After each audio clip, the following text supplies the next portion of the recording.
Hello everyone, it's Shannon here. Thank you so much for joining me today. In this video, we're going to do some no-line watercoloring using Tombow Dual Brush Pens. We're going to watercolor these flowers from the beautiful Bouquet Builder 7 set to create this very colorful and bold card. I'm going to start today's card with the Bouquet Builder 7 stamp set. I'm going to pull off some flowers and leaves from this set and position them here on an A2 panel of Bristol paper. Bristol paper is a very smooth paper and works really well for no-line watercoloring with Tombow Dual Brush Pens. After I position the stamps, I'm then going to ink them up in Ink on 3 ink and stamp them. As you can see, it's a very light ink and works really well for no-line watercoloring. Now my images are stamped. I'm now going to start watercoloring them. I have some water sprayed down onto my water media mat. I've also scribbled some 991 Tombow Dual Brush Pen ink down onto the mat too. I'm now mixing a small amount of water with the ink and I'm starting to paint the center of the flower, including the very center and all the stamen as well. Once I finish coloring those very lightly with that yellow, I'll move on to a darker yellow, which is 026, and start really adding in the fine lines of all those stamen. Now it is difficult to see all the details from the impression. I'm just doing my best to kind of draw in those lines from those stamens. So it doesn't have to be absolutely perfect here. Really just getting some of those little circles and lines just to kind of mimic that look of the center of the flower. After I finished those stamen, I'm now going to work in the very center, kind of work with that darker color to kind of create a gradation from the outer edge of the center, and then in the very center I'm going to make it a little bit darker. That kind of just breaks up that very open part of the center of the flower, and then I'll just blend that to make a nice gradation. Now that I finished with the center of the flower, I'm now going to move on to the petals. I'm using a really dark orange here, and I'm just going to start by kind of diluting it here and just painting the base for these petals. Painting this base layer goes pretty quick, and while I'm finishing this up, I want to point out that I add very little water to my Tombow Dual Brush Pens. I know this is called watercoloring, but I add just a small amount. I find that if there's too much water, you'll get some buckling of the paper and it really dilutes the color. So to keep it really intense, you add just a small amount of water.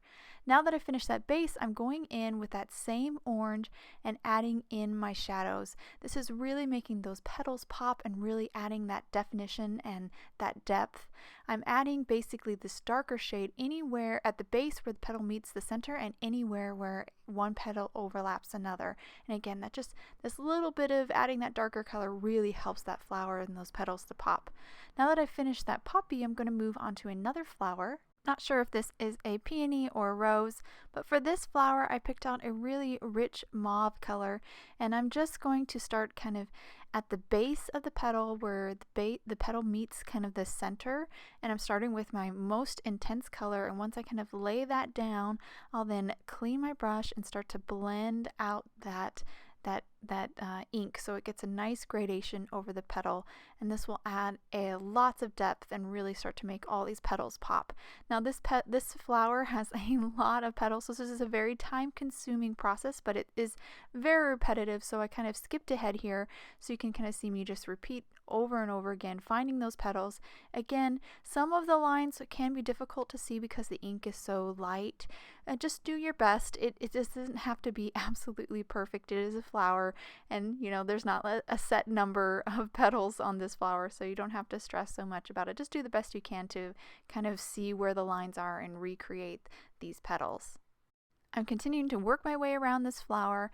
I am trying not to do two petals directly next to each other.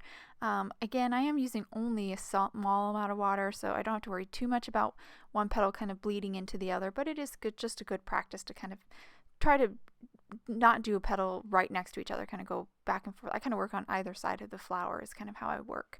So now I'm going to move on to this really small flower here. I have a couple purples picked out. I'll start with my lighter purple and kind of just color the tips of this flower, and then I'll move to my darker purple and I'll color in kind of the center, starting from the center and then blending that color out. So I get that darkest color down, and then I clean my brush a little bit and just with the tiniest amount of water kind of blend out that color. And I'm just going back and forth here, intensifying that darker shade, smoothing out the gradation, and then adding some of the veins back into the flower. Now that I've finished that purple flower, I'm now going to move on to my leaves.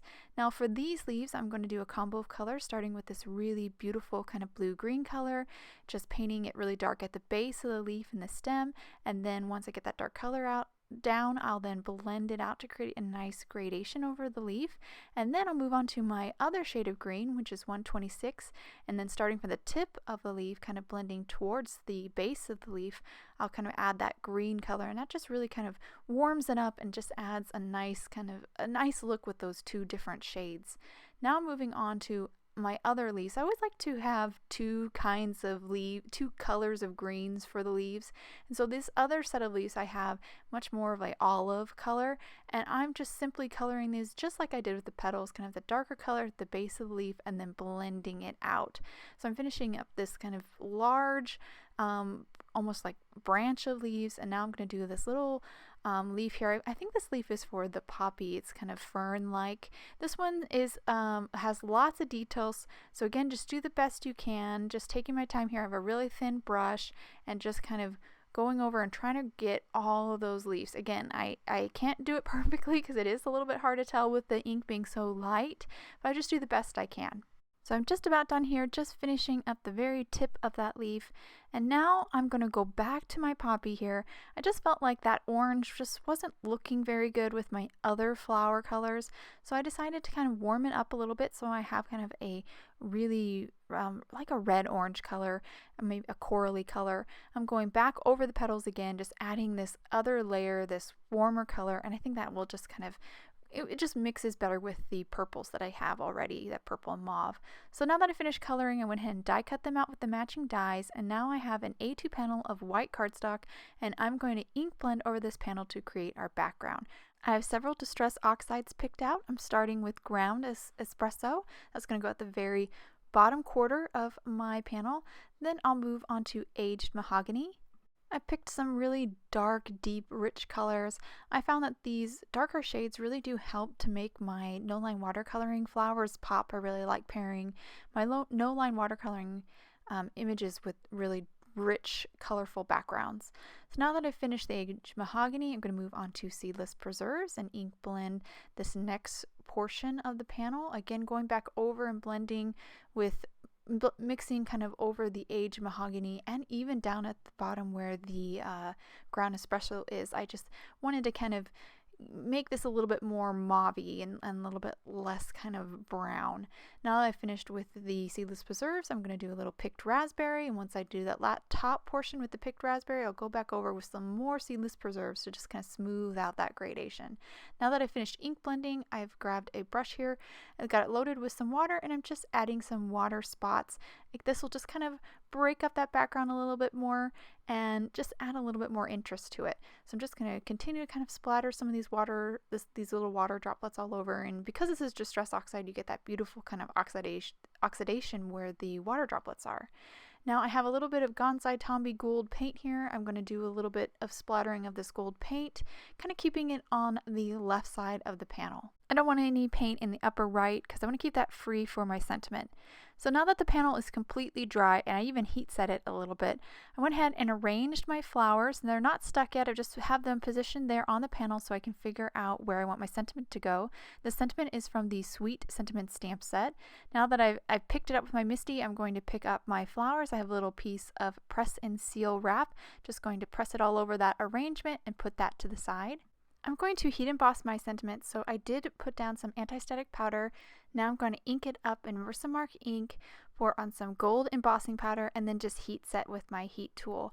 And again, I want to note that I did thoroughly dry this panel before I tried to do the embossing, because if this panel's wet at all, any of that ink blended background is wet, your embossing powder is going to stick to that instead of just where you stamped your sentiment. I went ahead and added some foam to the back side of my arrangement, removed the backing, and now I'm just going to place it here on the front of my panel. Once I get into the right spot, I'll then just peel the press and seal away, and that will complete my front panel.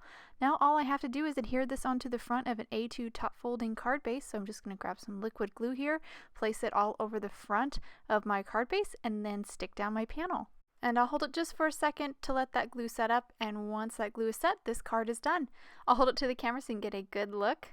I had so much fun watercoloring these flowers and leaves from the Bouquet 7 stamp set and pairing them with a really bold ink blended background, and the water spots I think add a beautiful atmospheric effect, and then the little hint of gold from the splatters and the sentiment I think just brings the whole card together. I hope you guys enjoyed today's card and video.